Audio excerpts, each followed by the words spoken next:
Welcome to Wonkeyjase. So today we're looking at a plastic welder from TEMU, and what it does is rather than just melting the plastic around it, you actually put a couple of bits of a metal on the end of these prongs.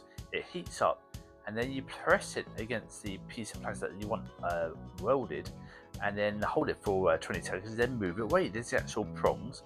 What you do with those prongs is you put in these little metal staples.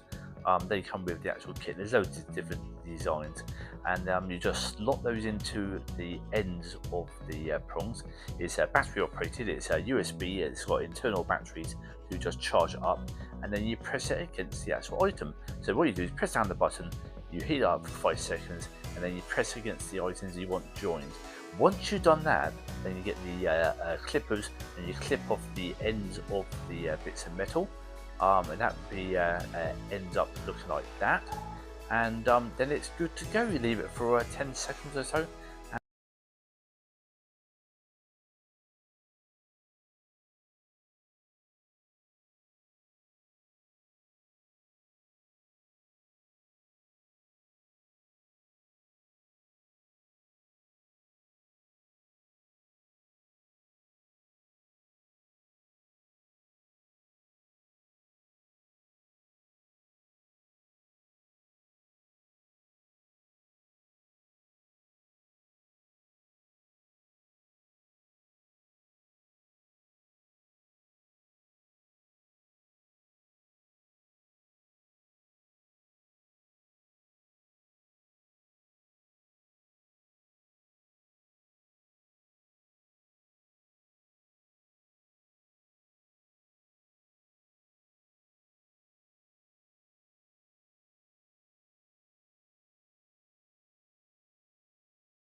Should you be wearing socks while making love? We find out this week. Bye bye.